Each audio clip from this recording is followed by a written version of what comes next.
Assalamualaikum warahmatullahi wabarakatuh. Halo semuanya, kembali lagi di channel Malam Misteri. Untuk cerita kali ini, ada sebuah kisah yang sangat menarik sekali. Sebuah cerita dengan judul Persewaan Tuyul.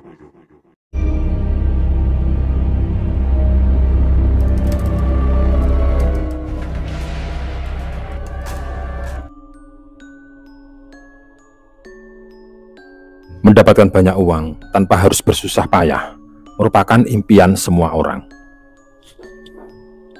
Namun tidak jarang sebagian orang menempuh jalan pintas untuk mewujudkan hal itu. Seperti apa yang akan saya ceritakan sekarang. Apa yang baru saja saya sebutkan di atas sedang dialami oleh seorang pemuda yang bernama Agung. Agung ini seorang karyawan di sebuah perusahaan swasta yang jabatannya sudah lumayan tinggi dan gajinya pun juga sangatlah besar. Dengan jabatan dan gaji yang tinggi, membuat gaya hidup Agung dan keluarganya cenderung mewah. Namun, badai virus corona beberapa waktu yang lalu benar-benar merubah kehidupan Agung. Perusahaan tempat dia bekerja mengalami kebangkrutan dan akhirnya gulung tikar.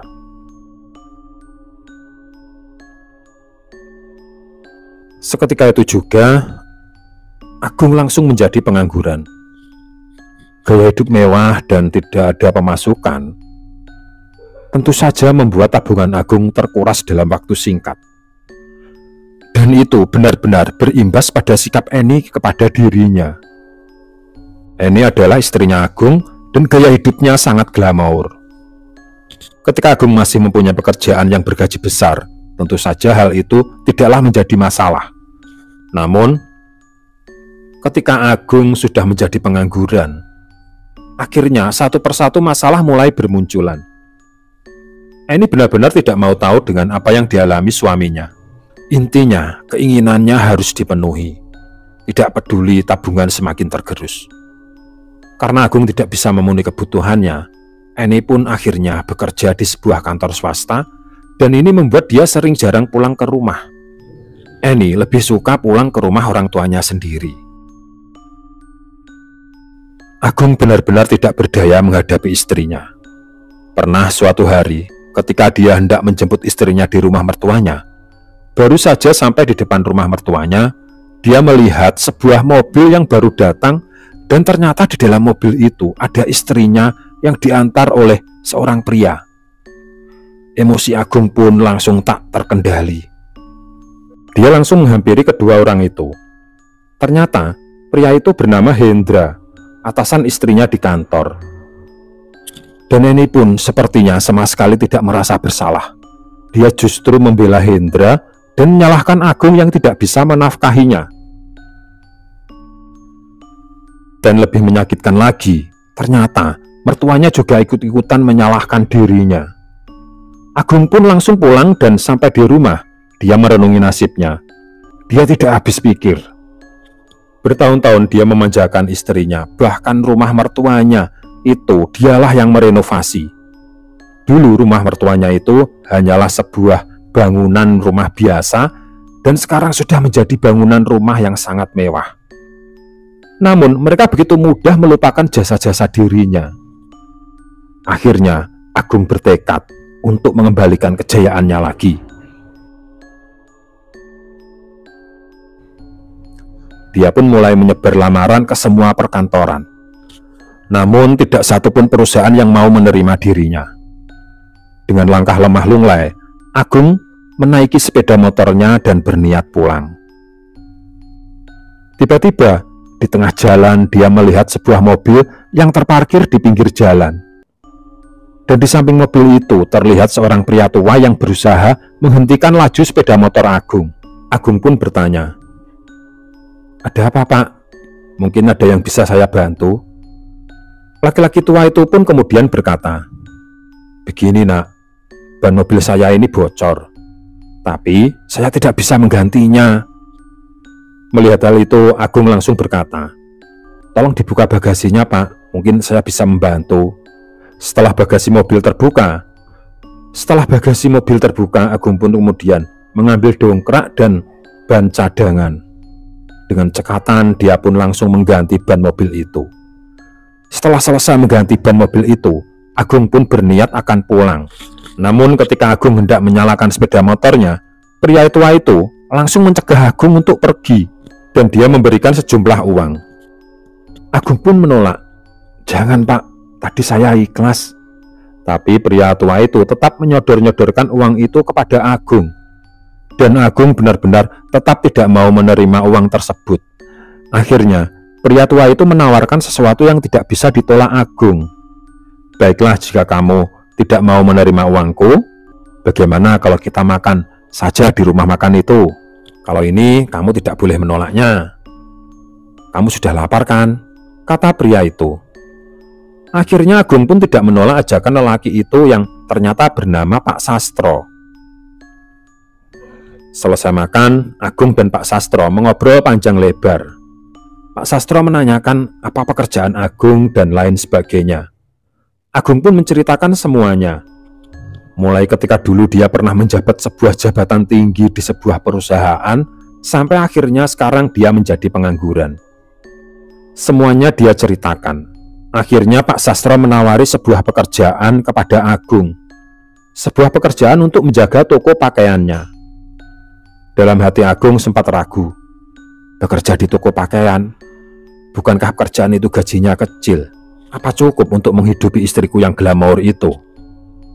Dan sepertinya Pak Sastro bisa membaca pikiran Agung. Dia pun berkata, "Kamu tidak perlu khawatir.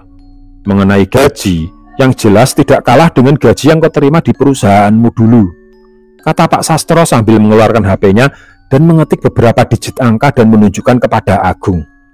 "Setiap bulan, kamu akan menerima gaji sebesar ini." Mata Agung langsung terbelalak melihat deretan angka di HP itu. "Ah, Bapak pasti bercanda. Masa saya akan digaji sebesar itu, Pak?" Pak Sastro pun tersenyum. "Sudahlah, aku tidak bohong. Yang penting mulai besok kamu harus bisa bekerja dengan semangat." Agung pun menyanggupi tawaran kerja dari Pak Sastro. Keesokan harinya, Agung langsung membuka tokonya Pak Sastro. Toko pakaian Pak Sastro ini memang sangat besar dan koleksi pakaiannya sangat banyak. Namun anehnya, toko ini tidak ada karyawannya. Agung mulai menjalankan toko dengan ragu-ragu. "Waduh, toko sebesar ini apa aku sanggup mengatasinya? Bagaimana kalau nanti ada banyak pembeli?" Namun ternyata sepanjang hari tidak ada satupun pembeli yang mampir ke tokonya. Dan di hari berikutnya dan berikutnya lagi, tidak pernah ada pembeli yang datang ke tokonya. Sampai 1 bulan, Agung belum pernah menemui ada pembeli yang datang ke tokonya. Sampai akhirnya dia menerima gaji yang sangat besar dari Pak Sastro. Agung pun merasa tidak enak. "Begini Pak, selama 1 bulan ini, saya itu tidak bisa menjual satu pakaian pun. Tapi kok saya mendapatkan gaji yang sebesar ini, Pak? Apa saya pantas?" kata Agung kepada Pak Sastro. Mendengar hal itu, Pak Sastro pun tersenyum. "Sudahlah, kamu tidak perlu khawatir. Lawang aku saja yang punya toko santai-santai saja kok. Kamu bingung sendiri," kata Pak Sastro seperti tanpa beban. Agung tidak habis pikir dengan majikannya itu. Di hari-hari berikutnya, bahkan bulan-bulan berikutnya, Agung tetap mendapatkan gaji yang besar, padahal tidak ada pembeli satupun di tokonya. Sampai suatu hari Agung berniat mengundurkan diri karena dia tidak enak dengan Pak Sastro yang telah memberikan banyak uang, namun dirinya tidak bisa menjual satupun barang dagangan. Akhirnya Pak Sastro pun berterus terang. "Begini Nak Agung, sebenarnya toko pakaian ini hanyalah kedok. Sebenarnya Bapak mendapatkan uang itu bukan dari toko ini." Agung sangat terkejut dengan penjelasan Pak Sastro. "Lantas Bapak dapat uang dari mana?" Akhirnya Pak Sastro pun memberikan penjelasan yang membuat Agung terperanjat. Ternyata selama ini Pak Sastro menyewakan tuyul. Lebih tepatnya, ada 4 tuyul yang dipelihara Pak Sastro untuk disewakan. Agung pun sangat terkejut dan bertanya lagi, "Tapi Pak, bukankah orang yang punya pesugihan tuyul itu harus mempunyai istri untuk menyusui si tuyul itu?" "Tapi Bapak ini kan duda, terus bagaimana menyusui si tuyul itu, Pak?" Kembali Pak Sastro tersenyum. "Begini, saya ini menyewakan tuyul, bukan melakukan pesugihan tuyul. Jadi yang menyusui tuyul ini adalah istri dari orang-orang yang menyewa tuyul saya ini." "Oh begitu ya Pak." Pak Sastro pun mengangguk mengiyakan. Kemudian orang tua itu berkata, "Jadi apa yang saya lakukan ini tidak ada resiko tumbal dan lain sebagainya." Pak Sastro menjelaskan panjang lebar kalau apa yang dia lakukan ini benar-benar sebuah pesugihan tanpa resiko. Karena semua resiko sudah ditanggung sang penyewa tuyul. Diam-diam Agung mulai tertarik dengan bisnis yang sudah dijalani Pak Sastro ini. Malam harinya batin Agung bergejolak. Dia sangat ingin melakukan apa yang dilakukan Pak Sastro. Namun di sisi lain dia tahu kalau itu adalah pekerjaan haram dan sesat. Namun tiba-tiba dia teringat perlakuan istri dan mertuanya yang begitu merendahkannya sejak dia menjadi pengangguran. Apalagi ketika mereka membela Pak Hendra yang jelas-jelas selingkuhannya Eni istrinya. Berawal dari apa yang dilakukan istri dan mertuanya ini, akhirnya Agung pun membulatkan tekadnya untuk mengikuti jejak Pak Sastro. Keesokan harinya Agung mengutarakan niatnya kepada Pak Sastro. Sepertinya Pak Sastro pun tidak keberatan dengan niat Agung yang ingin mengikuti jejaknya. Beberapa hari kemudian, Pak Sastro mengajak Agung pergi ke sebuah desa di pedalaman untuk menemui seorang dukun. Dukun ini tidak lain adalah perantara atau orang yang selama ini dimintai tolong Pak Sastro dalam hal pesugihan menyewakan tuyul. Sebagai permulaan, Agung membeli sesosok tuyul. Agung berpikir mungkin ini sebagai awal mula saja. Nanti jika sudah berhasil, dia berniat untuk membeli beberapa lagi. Akhirnya setiap malam Jumat Kliwon, Agung melakukan ritual persembahan sesajen untuk tuyul yang akan dia sewakan. Intinya selama sang tuyul belum ada yang menyewa, Agung berkewajiban melakukan ritual itu setiap malam Jumat Kliwon.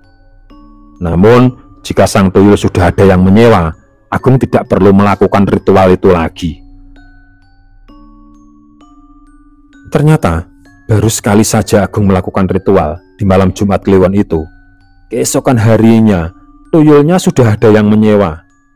Hampir setiap malam, Agung mendapat bagi hasil dari para pelanggan, dan hasilnya pun tidak main-main. Pantas saja, Pak Sastro mempunyai kekayaan yang luar biasa, batin Agung. Baru menjalani beberapa bulan saja, Agung sudah bisa membeli sepeda motor baru. Dia pun berniat menambah koleksi tuyulnya. Kembali, Agung mendatangi dukun yang pernah menjadi perantaranya Pak Sastro. Agung membeli satu sosok tuyul lagi. Jadi sekarang, Agung sudah mempunyai dua sosok tuyul yang siap menjadi mesin uangnya.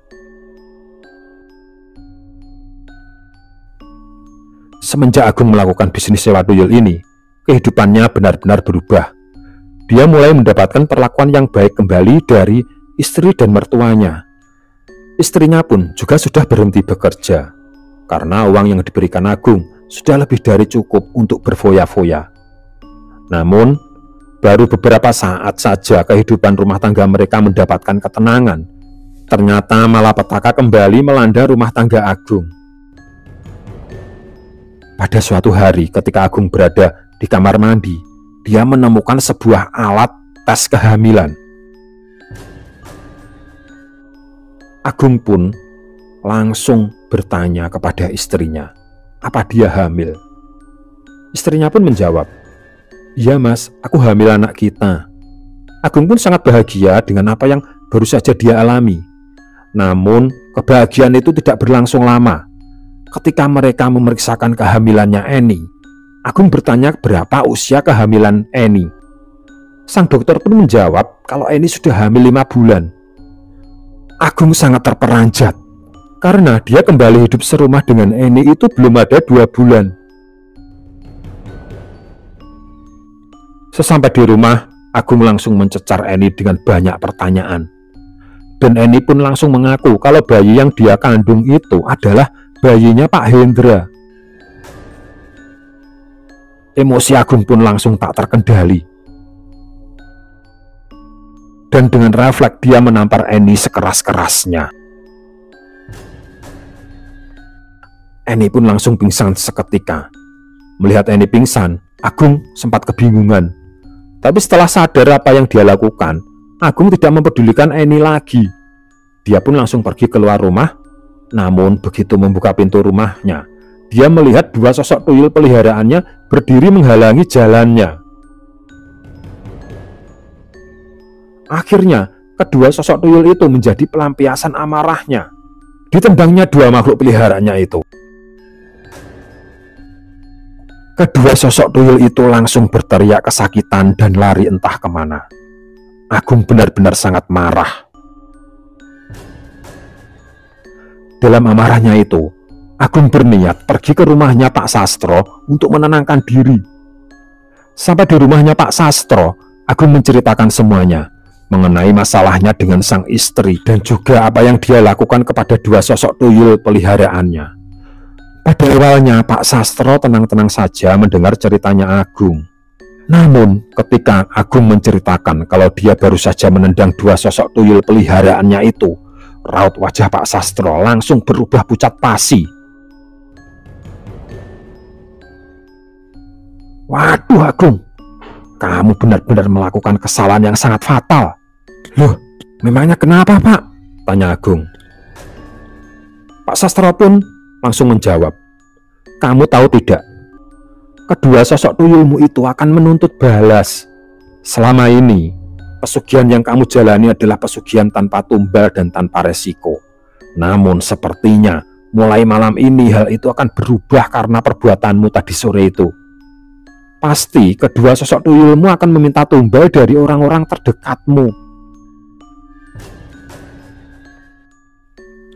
Mendengar apa yang dikatakan Pak Sastro, Agung pun menjadi agak bingung. Tapi Pak, saya ini yatim piatu dan tidak punya anak. Lantas siapa yang akan jadi tumbal nanti?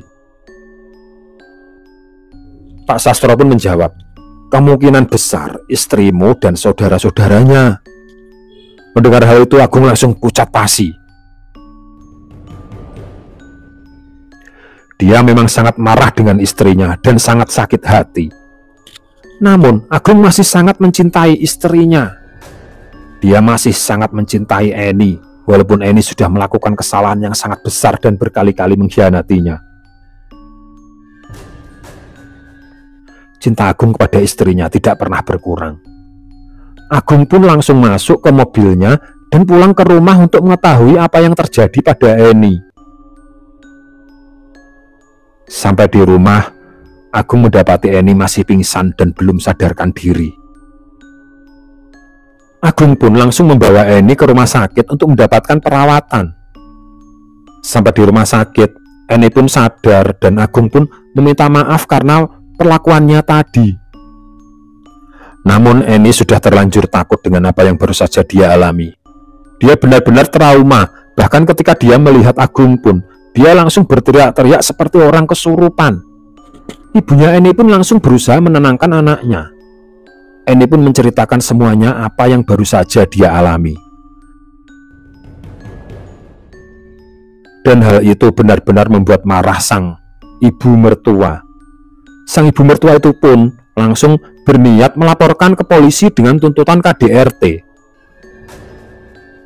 Sang ibu mertua kemudian keluar dari rumah sakit dan masuk ke mobilnya dan berniat pergi ke kantor polisi untuk melaporkan kasus ini. Namun baru saja mobil ini melaju beberapa meter, sang ibu mertua merasakan setirnya tidak bisa dikendalikan dan tiba-tiba kakinya tanpa sadar menginjak gas sedalam-dalamnya. Mobil itu pun langsung melesat dan menubruk sebuah pohon besar. Ibu mertua pun langsung tewas seketika. Pihak polisi pun langsung menyelidiki kasus kecelakaan itu. Dari tasnya sang ibu mertua ditemukan sebuah HP, dan dari HP itu polisi meneliti satu persatu kontak, dan dia menemukan kontaknya Eni yang diperkirakan itu adalah anaknya. Sang polisi pun akhirnya menelepon Eni yang masih berada di rumah sakit. Begitu mendapat kabar kalau ibunya tewas kecelakaan, Eni langsung berteriak histeris.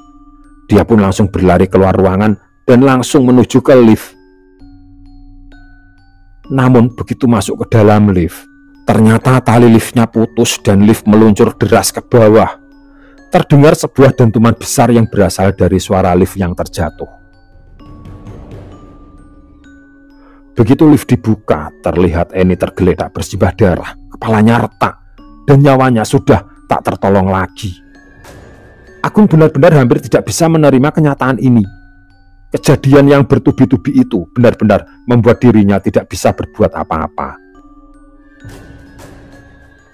Agung pun mulai menghubung-hubungkan peristiwa yang satu dengan yang lainnya. Kemungkinan besar yang dimaksud orang-orang terdekat yang akan menjadi tumbalnya itu ternyata tidak lain adalah istri dan mertuanya sendiri. Sebuah jalan pintas yang telah ditempuh Agung. Sebuah jalan pintas yang diharapkan bisa menghasilkan banyak uang tanpa bersusah payah. Dan ternyata keinginan-keinginan seperti ini banyak ditemui oleh manusia-manusia yang ingin mendapatkan kekayaan dengan jalan instan yang justru berakhir dalam kehancuran.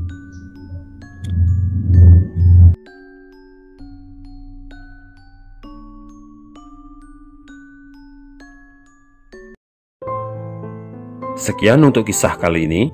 Bagaimana menurut kalian tentang kisah ini? Tulis komentar kalian di kolom komentar. Dan semoga apa yang sudah saya sampaikan dalam kisah ini dapat dijadikan pembelajaran untuk kita semua. Jangan lupa komen, like, dan subscribe. Sekian dan terima kasih. Semoga bermanfaat. Wassalamualaikum warahmatullahi wabarakatuh.